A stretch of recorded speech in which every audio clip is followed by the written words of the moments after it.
بسم الله الرحمن الرحيم اللهم صل على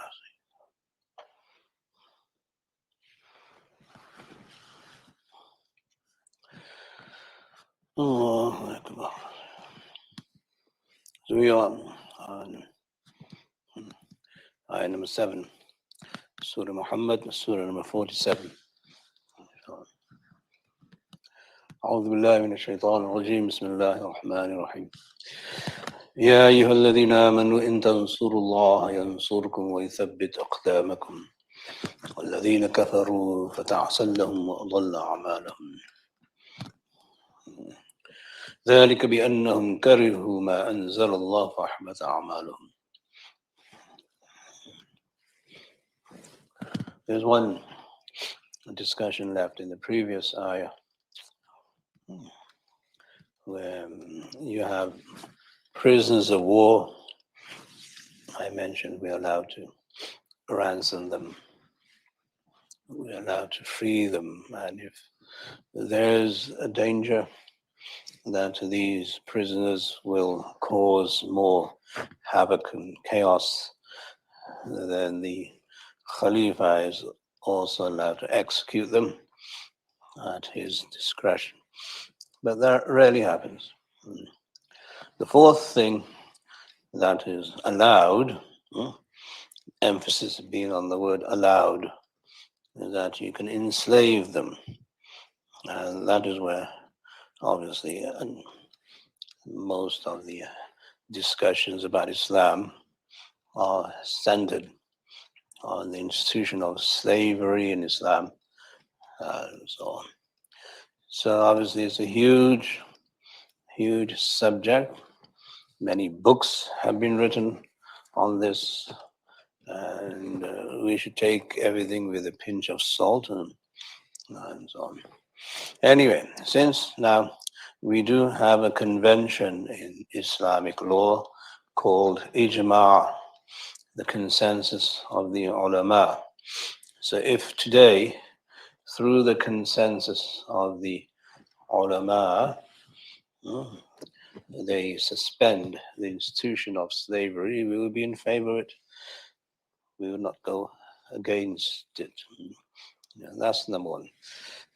Number two, understanding the context during the time of the Prophet ﷺ and the subsequent generations, subsequent Muslim rulers. Okay, there are some key differences in the way the American slavery and the other kind of colonialists, what their standard of slavery was, and perhaps still is, and our standards. As I said, it is allowed, it is mubah. Number one. Number two, there are so many forms of ibadah that either impose freeing slaves or recommend freeing slaves. So in the institution of slavery, as it is allowed, it is recommended that slaves are freed. So there's a whole list of how many slaves the Sahaba freed. That will show you the culture amongst the Sahaba as to why they didn't want to keep slaves for the sake of keeping slaves. So Abdul Rahman ibn Auf, radiallahu anhu, a very wealthy Sahabi, he freed 30,000 slaves himself, just by himself. He's a rich man, alhamdulillah, and he freed them. That's now the cultural underpinnings and the incentives for freeing slaves. And you'll see that in the Quran. Fakku Raqaba, very early on in Mecca, freeing slaves is part of a civilizational code. If you want a good society, a good city, هذا البلد, then you must be willing to free the slaves. Slavery was very common in those days, very rampant. It was institutionalized. It was a norm. So Islam came and said, although it's the norm, we won't abolish it just yet. What we'll do is that we'll impose upon the Muslims certain standards of keeping slaves. One is that you feed them what you eat, and you clothe them what you wear yourselves. There seems to be some equality there, right? So slaves in the Muslim community, they were not downtrodden. They weren't necessarily despised. And if you house your slave with you, you're not ghettoizing them. Understand? They weren't ghettoized. There wasn't a kind of out of the town ghetto where the slaves lived. They lived with their masters. So they had a decent standard of living. You understand? They were eating well. The most important thing about our slavery is that we have in fiqh a whole chapter on wala. Wala. Wala is wilaya of the slave after he is freed. So the Prophet said, Al-wala liman a'taq. He made sure that they were not left to roam around on the earth without any sense of protection. So the right to protect a free slave is for the one who frees him. So now he is annexed onto his wilaya, onto his authority, into his family because he freed him. He belongs now, not legally, but he belongs culturally and in a civilization. So if somebody is now freeing 30,000 slaves, he is the protector of all of those slaves. Although he's not there anymore legally, he's been protected. What does that do? It removes xenophobia. You dare touch my freed slave. He's under my protection. He's under my jurisdiction. And that's how they thrived. All the slaves thrived. And the Muslim market used the skill sets of all the slaves. Whatever skill set they brought to the table, the master would say, you do this for me over a number of years, and I'll free you. And so on. Right? You can marry your slave girl. And once that happens, the child is free, basically.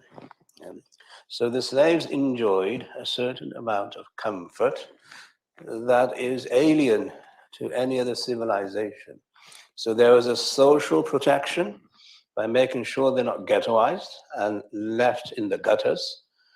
They would live with the people who are taking care of them, basically. And number two, if they're free, then they're still under the patronage of the family that frees them. So no one can touch them. Right. So when you belong legally to somebody, you are protected from violence, from lynching. You're not in shackles. You're not exploited. Now, again, I'm saying it is allowed.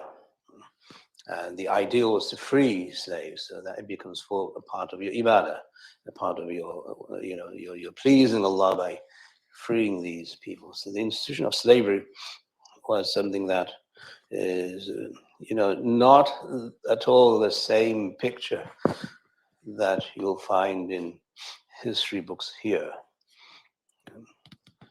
You understand what I'm saying? We had scholars who are slaves. Ibn Umar's student, Nafi, is a slave. Who is Nafi? He's the teacher of Imam Malik. He's a slave. Now, how can you say, when Ibn Umar said, I'm going to free you, he said, no. Nafi said to Ibn Umar, the Sahabi, as you know, he said, don't free me. If you free me, then I won't have access to you exclusively. I won't be able to learn. So slaves are not to be exploited. They're not downtrodden. They're part of the society. They're part of civilization.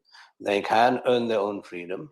They have access to certain forms of food and clothing and living that otherwise, if they were let free, they'll be ghettoized. Right? They'll be exploited. Xenophobia would creep in. And they'll be ostracized. They'll be isolated. Okay, so that was a means of protecting foreigners, if you want, prisoners of war, so they have a decent standard of living. Yeah. And it worked for many, many centuries. Now, as with every system, people will abuse the system, right? Now, you can't blame the system for that. Is there not abuse of the system here in this country? Left, right, and center. Doesn't matter who it is. Everybody abuses the system, right? You can get away with murder if you have the right counsel. That's abusing the system. What do you say to that? So I'm saying is that without even trying to justify why Islam says slavery is allowed, the fuqaha they say is mubah, is allowed. The idea that we are there to lynch people and to rob them of their dignity, that is not in our system. It's not in our fiqh. But as I said, people will abuse the system. So there are those who abuse the system of slavery, and they went into the slave trade, which created the passage for slaves coming to the USA. Now, no doubt, those people who sold them were Muslim. But that's not because the system encouraged it. Right? That's not part of who we are, what we are. So you have to be kind of a bit more sensible when you talk about slavery in Islam, and make sure that you understand, as I said, we had so many grand masters of fiqh and Tafsīr who were slaves. And we learned from them. We didn't care that they were slaves. And the biggest proof is the whole government of the Mamluk. Who are the Mamluks? They're slaves. So Egypt was governed at a time. All slaves were governed. They were in government. Which system allows this? Right? Where you're not allowed to even pick a chicken from the farm that you work in if you're starving to death and you're killed because you have a chicken which you're not supposed to have in your hand, all the way to allowing them to govern, right? For decades. So this is how we must kind of not apologize for it. We say, look, what we did for those people who were prisoners of war, etc., was to give them a sense of dignity, a sense of belonging to a civilization. And eventually most of them who were free became Muslim. But Muslims in general, free slaves. Like, it was nothing there. One of the greatest stories of Ibn Battuta, Ibn Battuta, the great Muslim explorer, went all the way from North Africa to China, India, and back.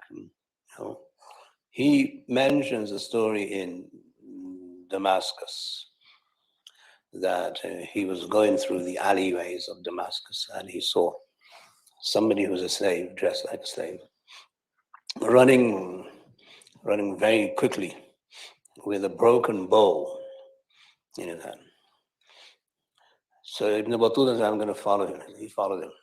You're an explorer, you do things. Right? You don't have a daily plan, the schedule. This is happening. Let me see what's happening here. He followed him. So he followed him into a little alleyway in which there were stairs going up to an office. So he followed him to the office. And then the office, this person presents this broken bowl to another person on the other side. And the other person says, wait a few minutes.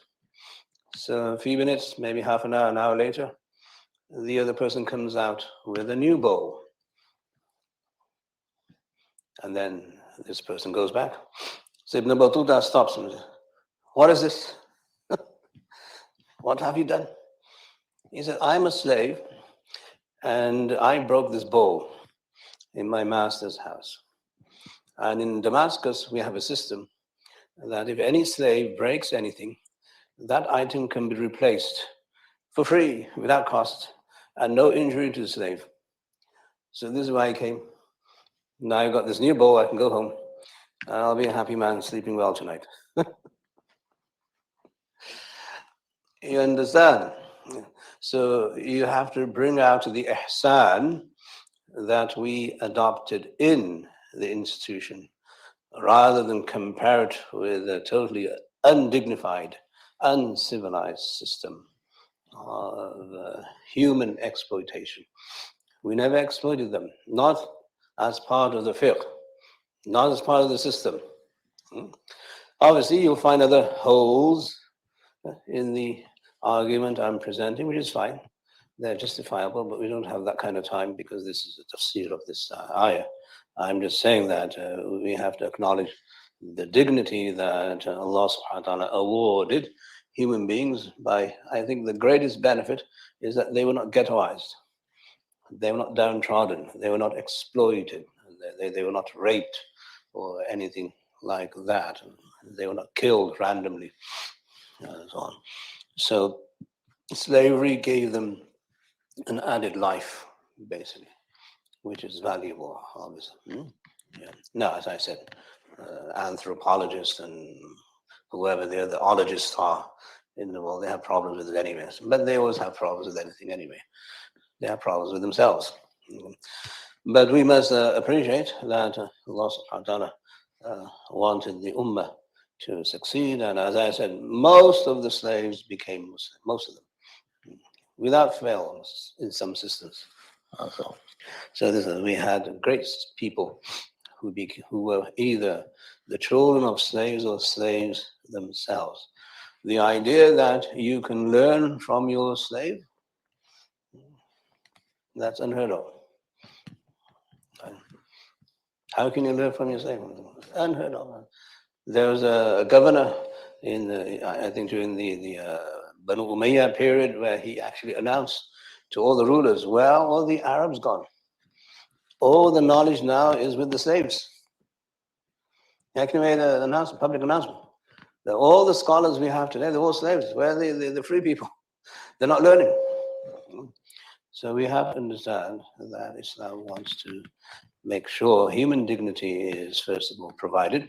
And number two, there's no exploitation whatsoever. And number three, the impetus was always to free slaves, to get rid of them or make them free. That's how we were, and that's how we succeeded. They brought skill sets to the table, and every community, now they developed what we call the guild system, where craftsmen, artisans, and other people would become apprentices of the guilds. And then they would make sure that they know how to survive and provide for themselves and become the masters of the guild themselves, which the European community borrowed eventually after the Crusades. There was no sense of guilds in Europe until after the Crusades. So we developed a system where they can actually live in a very decent way, very dignified way. So on. Anyway, so that's how we see that this ayah is saying that if the war comes to an end, the battle comes to an end, and there is room for peace, then one way to make sure there is no rebellion from the prisoners of war is, tie them legally to people who can take care of them and provide for them and so on. Anyway, that's, as I said, an introduction to our theory of slavery. It needs much more work than what I've said, but then you should read those books that are written by Muslims on the institution of slavery. But one thing is clear, is nowhere near the exploitation of the people who were brought in chains on the ships from West Africa to here. Nowhere near that. It's a very different universe. Anyway, so here, the next ayah, Allah subhanahu wa ta'ala says, Ya ayyuhal ladhina amanu in tansurullah yansurkum wa yuthabbit aqdamakum. Oh, you who believe, if you help Allah, Allah will help you, and He will solidify your feet.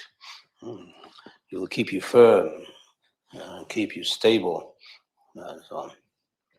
This ayah, although is revealed in the sense of jihad and qital and fighting, it applies to every aspect of Islam, every department of Islam, and so on. Helping Allah means helping His cause. Helping Allah means helping His cause. Here, the manifestation of His authority on earth. That's the macro, and helping any issue of Islam to become mainstream. That's another level of help. Yeah. Obviously, by doing the micro, salat, som, zakat, and hajj, that's the micro. That's, you help Allah by doing that also. There's the micro level. The macro level is to help the cause of Allah, that His authority becomes mainstream. It has much more than a simple religious understanding. So, for the lack of better words, although it's deen for us, but some of you may not understand the word deen, so I'm going to use the word religious and political. So at the political level, there has to be help, that you must help Allah's laws become mainstream. That's helping Allah. Right? Is that the macro, not the micro? You understand what I'm saying? Helping the cause of Islam. If you do that, Allah will help you. So that's now a promise Allah subhanahu wa ta'ala is making, that if you work towards making sure Allah's authority on earth is manifest through the means that are available to you in any given community. We don't want you to break any laws of any country while you're doing this. Then that's at your own risk. So we won't allow this, but we will allow in Muslim countries to make sure the authorities establish Allah's authority in the minds and hearts of people and live by Islam. That's one level of help, which is the highest level in a Muslim country. Or the Muslim government does this by itself through its own volition without any force. And the lower level is to further the cause of Islam in a non-Muslim country, but that has to be strategic. It can't be haphazard. It cannot be based on slogans and emotion. It has to be organized. It has to be thought through. It has to be planned and strategic, where you go through the phases of how to do this at the macro levels. If you do this, Allah will help you achieve that goal. How is Allah going to help you? He's going to help you achieve the goal. Not that He's going to give you more money. This ayah is not saying that. That can happen too. Then He'll give you education on the highest level. That happens anyway, in this country at least. So Allah helping you means Allah will help you succeed in your niyyah and manifest Allah's authority for you and for others. Allah's authority. You should not be intimidated by the word authority. As I said, these words are kind of misleading. We don't like the word politics anyways. We don't like politics either. Neither the word nor the work. So authority, he means that people love Islam, people love Allah, people love the Rasul, and they start following all of these institutions based their own impulse and with their own volition. Okay, so the idea is to get to the hearts and minds of people, not necessarily the White House. Allah doesn't say, if you take over White House, I'll help you. The White House is not supposed to be there in the first place. Right, so we're not interested in being in the White House. No Muslim should be interested in being in the White House, period. Okay. What they need to do is make sure that people love Allah, people love the Rasul, people love Islam, people love Muslims, and they do things with this niyyah, that you want Allah's name to be higher than anyone else's name, and so on. Again, but without violence, without being deceiving, conniving, without being expedient or opportunistic, and all of that. So you have to be very careful how you promote this ayah. Some people promote the ayah at a very micro level, which is not correct. If it is correct, it's not accurate. Okay. So you have to be, again, very careful. Allah, He's talking about jihad here. The context of these ayat are all about jihad. So now you can do jihad in your own lands where Muslims, if they're not following the deen, Allah's authority, then you do everything to make sure it happens. Again, without vigilantism, as we also believe In theory, we believe in Muslim political quietism, right? That's in our Aqidah. So we're not there to seek power, we're there to make sure Allah rules through a system of governance which is kind and accommodating, understanding, and whatever it is. Those rules there in Dar Islam are very different. Now, since we're here, we can only talk about what we need to do here in the context of this surah and the context of this ayah. So our responsibility is slightly lower here in terms of engaging with political machines and institutions and so on. You may be able to add value here and there in some instances, participation, engagement at a political level maybe is more useful, beneficial if you start from your local village rather than aim for the White House.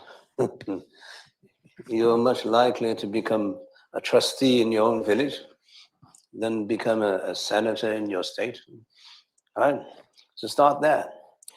Go through the mill. Go through the process. This is how it's done here. You can't reach for being a senator, a congressman, or representative, especially when you have absolutely no credibility in the first place. Nobody knows you. Who's going to vote for you? Unless you get lucky, like our guy here in Glendale Heights. But that's the kind of anomaly of human history. I think. No credibility, but you're still the mayor. Yeah, it works sometimes. That's not the rule, though. The rule is you have to be known. So if you want authority, then you have to go through the mill. You start from the bottom, not from the top. So then you can organize a few things for your local village. You can help the library. You can help some other projects. That's how you do this kind of politicking, if you want to call it that. So that's also, if the niyyah is right and you know what you're doing, which is the key, you must know what you're doing, then that is helping Allah, but at a very, very kind of low level of help and assistance. The higher level of help and assistance is to make sure people know the deen first. How do we help Allah? So then you have to know Allah. You can't help someone if you don't know what that someone is. So that's where we should start. We should start teaching Muslims about Allah. Who is Allah? Do you know anything about Allah? He's my creator maker. Okay, anything else?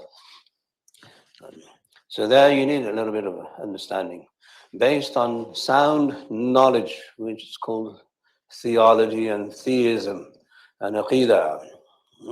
That's where you start. You have to start in such a way that it is now intelligent and it is based on authentic knowledge. You don't know the system, nor do you know Allah. So neither do you know the content, nor do you understand the context. You know neither. So how are you going to establish Islam? Makes no sense. You need knowledge first. Everything begins and ends with knowledge. If you have knowledge, you can do things. If you don't have knowledge, you can't do anything. So even though there are some people who are out there in the community helping Muslims in their political causes, they need to know who Allah is. In Tansurullah, if you help Allah, who is Allah? And how does He want you to help Him? What are the methods? What's the procedure? And so on. So establishing places of learning will be the first step and the first stop, which takes a generation, 40 years. We haven't done that yet. We even exist on that 20 years, we're halfway there, right? But the community hasn't done this. We haven't produced any scholars who can actually engage at that level of participation and so on. If you do this, yansurkum, He will help you, meaning the success will depend on how you help Allah. The success doesn't necessarily depend only on engagement. The success depends on your methodology, your approach, your strategy, and so on. وَيُثَبِّتْ أَقْدَامَكُمْ, and then He will then consolidate your feet so that you won't move away from Islam. If you try to accommodate other theories and you try to compromise with your values, Allah will not help you succeed as a Muslim. You may succeed as a Muslim politician, but that's very different from succeeding as what?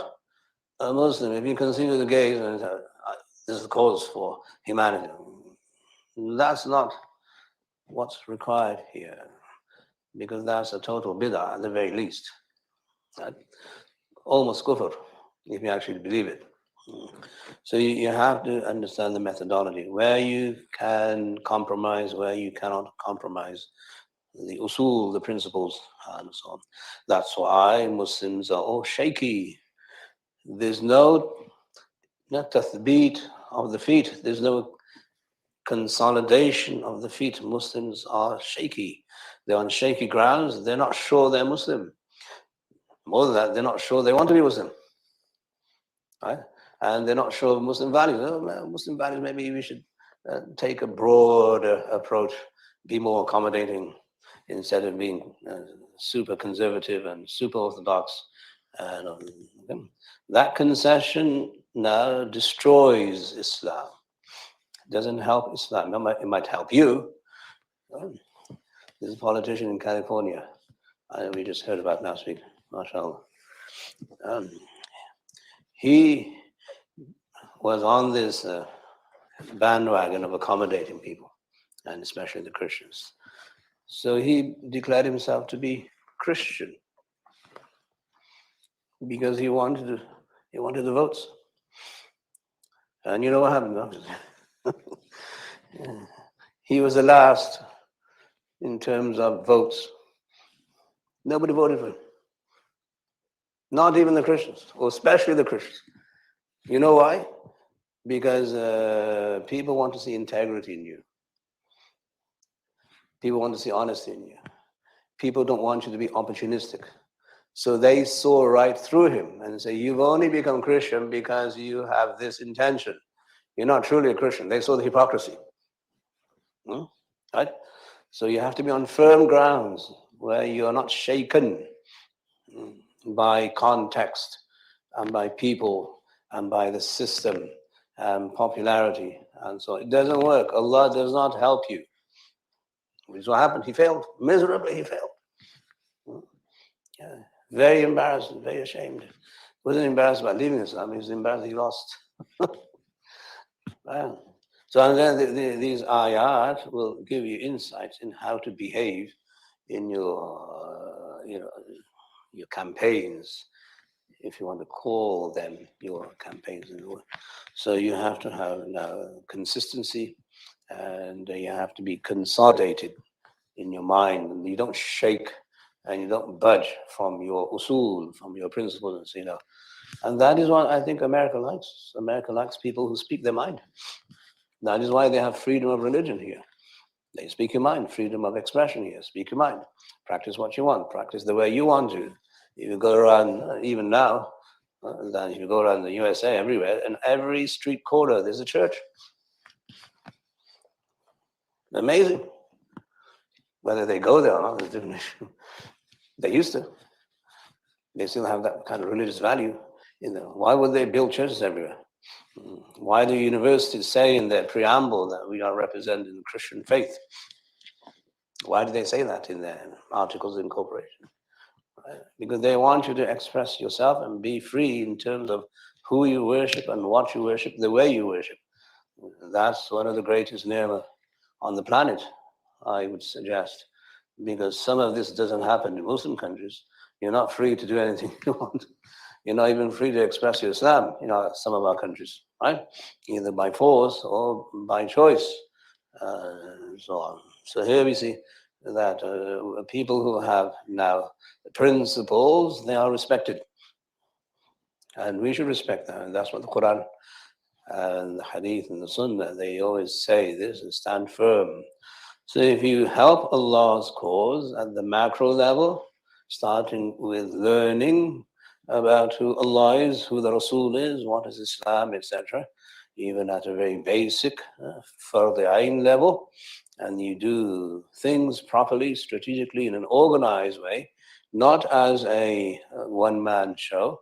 You can't do it individually. You can't be a maverick. You need people with you. Okay? If you're a maverick, you will never succeed. It's not possible. Okay? Because if you don't have a following and people to support you in your campaign, nothing will happen. وَيُثَبِّتْ أَقْدَامَكُمْ, then Allah will make sure that you never leave your deen. Yeah, the key is making sure you don't leave your deen. Make sure you're firm, resolute, and you're strong, and so on. وَالَّذِينَ كَفَرُوا فَتَعْسَلْ لَهُمْ وَأَضَلَّ أَعْمَالُهُم. This is a dua. Allah subhanahu wa ta'ala is making this dua. Yeah, and this is khabariya بمعنى الإنشاء. For those of you who know some usul and so on. That those who disbelieve, then let them fall flat on their faces. فَتَعْسَلْ لَهُمْ وَأَضَلَّ أَعْمَالُهُم. Allah will mislead all of their actions.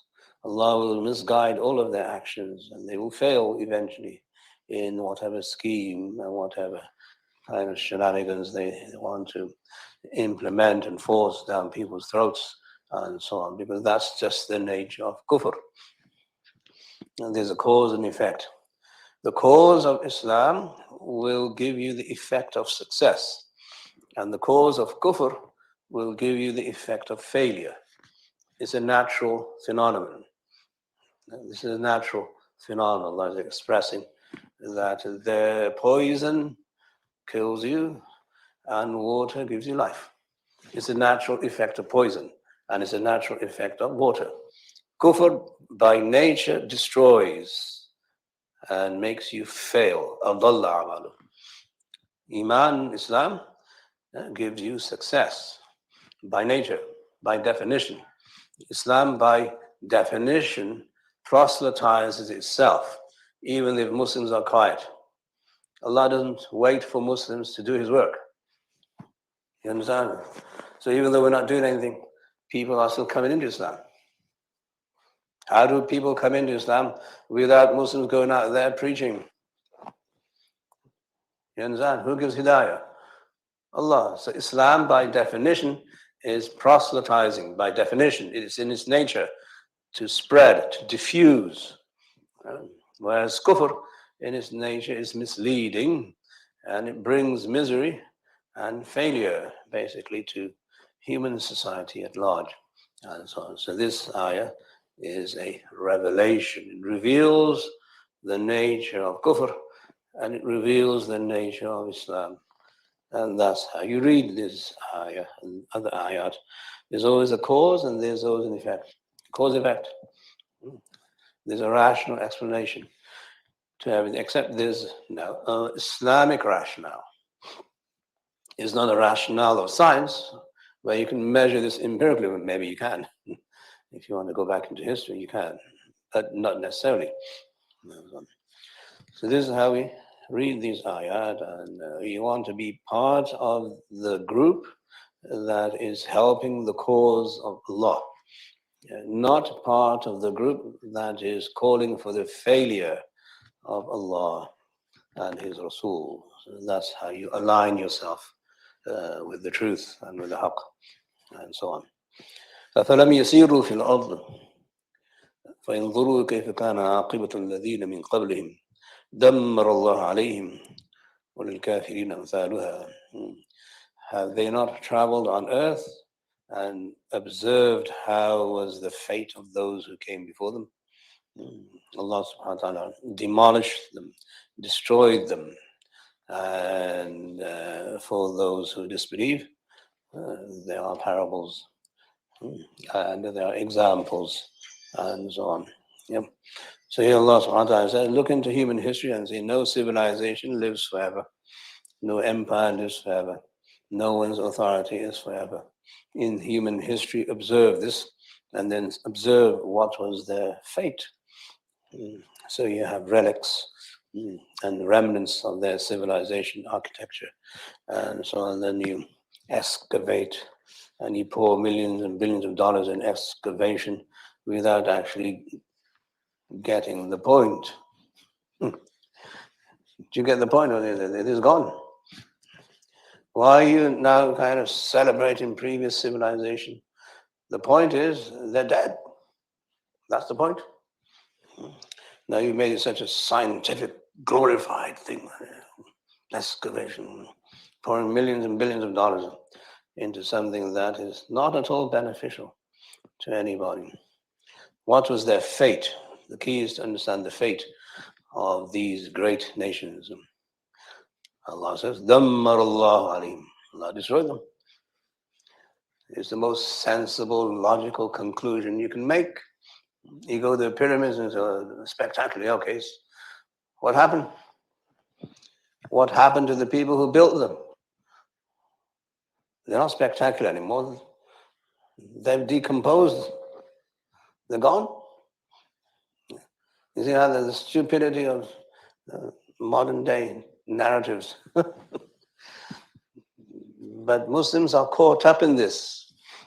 That's the problem. Yeah. So if you travel on earth, you travel for ibrah, for learning a lesson. You don't travel to glorify the relics and honor them and do this and that. You go to the Colosseum in Rome and mesmerize them. It's a dilapidated building, for God's sake. Why are you taking pictures? Why are you putting that in your album? I went to Rome. But Rome is dead. Right? Why don't you concentrate on living and do something for your own communities, for your own societies? And so, this is just a footnote, by the way. It's not part of the Tafsīr. I'm just saying this as one of my usual observations. So, Dammar Allah alayhi wa lil kafirin amthaluha. And for those who disbelieve, there are so many other parables, examples that you can bring to the table of discussion and see how Allah subhanahu wa ta'ala wants you to be a very sensible human being and see things for what they are. ذلك بأن الله مولى الذين آمنوا وأن الكافرين لا مولى لهم. Yeah. So this is because Allah, this is another ayah there. Yeah. Allah is the Mawla of those who believe, and for the non-believers, they have no Mawla. So this now word Mawla, which obviously comes from Wilaya, it means a patron, it means a guide, it means an assistant, it means a friend, all of that good stuff. So this one says there is no Mawla for the kafir, and another ayah says that وَرُدُّوا إِلَى اللَّهِ مَوْلَاهُمُ الْحَقِّ. There's another ayah where Allah is the true Mawla of those who will be returned to Him. So the one is where you apply this word. If you apply the word in the dunya, in this world, then this ayah is correct. It's true. If you apply the word in the akhirah, then this ayah will be in line with the other ayah, where everyone will realize only Allah has absolute authority over people. That's on the Day of Judgment. رُدُّوا إِلَى اللَّهِ مَوْلَاهُمُ الْحَقِّ. They'll be returned to Allah, where the true Mawla is the Haqq, Allah subhanahu wa ta'ala. On that day will manifest to everybody that He is their true Mawla. And they'll realize that then. But in this dunya, they have no Mawla. They have no assistance that is divine. Mawla means divine assistance. Someone who gives you divine assistance is your Mawla. And you have other meanings of the Mawla also. So in this world, Allah subhanahu wa ta'ala will not give you divine assistance, even though you may get mundane assistance. So there are two terms that Muslims who are campaigning for this level of engagement must realize. One is mundane and the other is divine. Yeah. So mundane assistance may come through your strategies and your plannings and whatever the means of force or power and defense you have. And if the other party who's on the haqq doesn't have that mundane means, then there's no guarantee that the divine will help. So why did Muslims lose battles? Why were Muslims colonized if they had divine assistance? This is how you read history. So historically, Muslims may fail, and they have failed, and they have lost so many things because they did not keep up with the rules of mundane assistance. You understand? As the Quran tells us, Surah Anfal, وَأَعِدُّوا لَهُمْ مَا اسْتَطَعْتُم مِّن قُوَّةٍ. Some of you have read that ayah with me before. That you must prepare yourselves for your own self-defense. If you don't do that, divine assistance is not forthcoming, except when Allah wants them. Sometimes it comes. Yeah. But Dawud alayhi salam's small little army defeated Jalut and Goliath. The small little band of people who were not warriors in Badr defeated the Quraysh. So sometimes it helps. But no, that's not the rule in this dunya. And in this dunya, you have to take all mundane precautions and mundane forms of making sure you know what it is you're doing. And so on. That's something you have to plan, organize, strategize, and so on. So likewise, here in this country, if you want to engage with Islam, then you must make sure you have the mundane means of doing so. You make dua too, but dua will not be enough in this dunya. It won't be enough. If you don't plan, organize, strategize, if you don't build scholars and scholarships, and you don't have an ivory tower, and you don't publish, and you don't write, and don't engage with mainstream narrative, Allah's not going to help you. It won't happen. Period.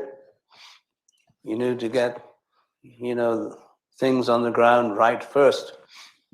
It's not a fairy tale. Islam is not a fairy tale.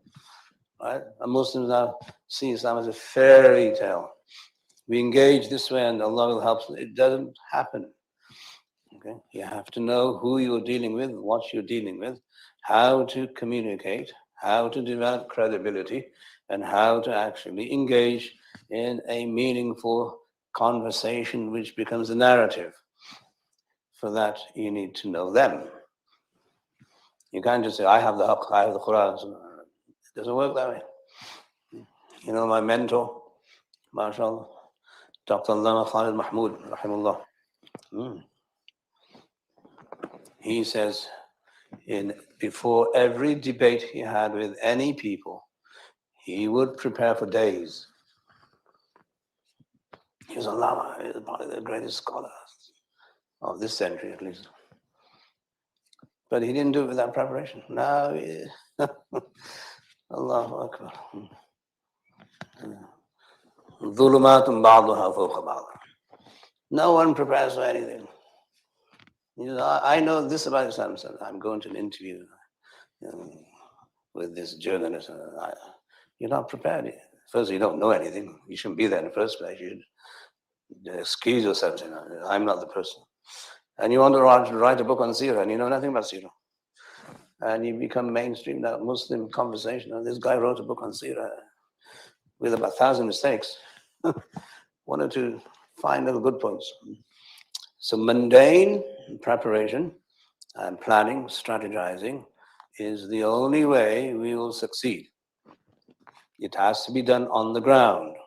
Du'as, dhikr, this, that, they help. They assist. They're a supporting role. The actual meat is in the action. What's the action? You have to prepare. You want to go and deliver a speech to the UN? Make sure you have your ducks in a row. Right? You have to prepare. There's no other way. You have to be organized. Preparation takes a decade. So if you're not there, don't do it. Because there's much more harm in you doing it without preparation than when you do it with preparation. So you need patience. It won't happen overnight. It doesn't happen that way. When Muslims went to Egypt and Syria and Iraq and Iran, they did not convert overnight. There's another myth. Why? Because the Sahaba knew in the mundane world it takes time. They didn't force Islam down the throats of the Coptic Christians there. No, the Zoroastrians. It didn't work that way. What did they do? They engaged. They prepared. After decades, sometimes centuries, they eventually became Muslim. You need patience. The Quran says, Allah will rule. He doesn't rule that way.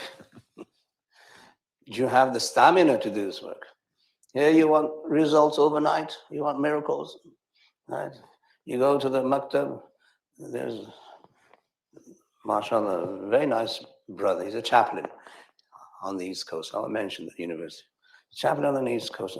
And he says that, I'm Ivy League. I'm a chaplain here. And the parents bring me their 18-year-olds and they say, we never taught them Islam in our house. Now it's your job. How's Allah going to help you? Right? And despicable behavior. You're actually saying, I didn't do my job. Right? And how is your business? How's your profession? I studied 20 years. And this child, I neglected him. But I want you now to do some miracles, perform miracles, make him into a Muslim. They ain't happening. So, in Tansurullah yansurukum, there are two levels. One is divine assistance, where divine assistance comes sometimes as a mu'jiza, sometimes as a karama, but those are anomalies. That's not the norm. Mundane assistance is in what Muslims do. And what Muslims do is dependent on how they think. If you can't think for 100 years, don't do anything. You must strategize and plan for 100 years. That's the rule with every civilization. If you can't do that, you're not going to go and diddly squat. Right? Nobody will listen to you, which they don't anyway. But if you want something to happen, you have to sow the seeds now so that the next generation will carry on that tradition. You can't expect the results in your lifetime either. That is being short-sighted. You understand? Yeah. So miracles are not going to happen. They don't happen, period. Basically, you have to do the hard work. وَأَلَّيْسَ لِلْإِنسَانِ إِلَّا مَا سَعَى. Man has only what he strives for. If you work hard, something will happen eventually. The consequence is not in your hands. The planning, organizing, that's in your hand.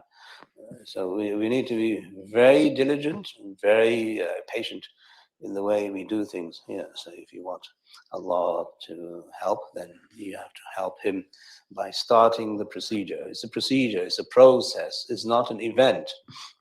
Badr was not an event. It was at the end of a process called Hijrah. That Hijrah took 13 years, 14 years before the event of Badr happened. It didn't happen overnight. Allah's assistance doesn't come that way. He doesn't work that way. This is the mundane world. Follow the mundane world and you'll be successful. If you don't follow the mundane world, then there's no guarantee that you'll be successful. Anyway, along with that, taqwa, piety, dhikr, Quran, tilawah, good work, helping people, all of that now comes with the package. It's the whole thing. It's not just one isolated, partialized. We are guilty of partializing Islam. We don't see Islam as a whole. It's like taking the human body and saying, I'm only going to concentrate on the ear. I'm only going to concentrate on the foot, which is what medicine has become now. Everybody's partializing their specializations and so on. With due credit to those who are specialists in their field. We enjoy them, we need them. But the approach must be as a whole, as an organic whole. Islam needs to be practiced as an organic whole, complete, not as something that's partial, but that requires a number. One group of people can't do everything, which is another myth in the USA. Everybody assumes they can do everything. You can't do everything. Dark Cosm can't do everything. There are many things, even in education, we can't do. We don't do children education. We don't allow it, actually. We don't allow anybody who is not 18 years old to enter the building. Never mind teach them. So we can't do everything. You need everybody in the Ummah to participate in this whole. But the problem is Muslims don't see anything except their partial businesses. They're very fragmented. in their methodology, in their strategy, in their understanding. So this surah will show you how to be a whole ummah, comprehensive understanding, strategizing, as you will see, hopefully in the next few ayat. Anyway, Jazakumullah khair. We do have one more tafsir for this year next week, inshallah. Jazakumullah khair. Subhanallah wa bihamdihi, subhanakallah wa bihamdihi. Inshallah, you'll have salat here in 5 minutes.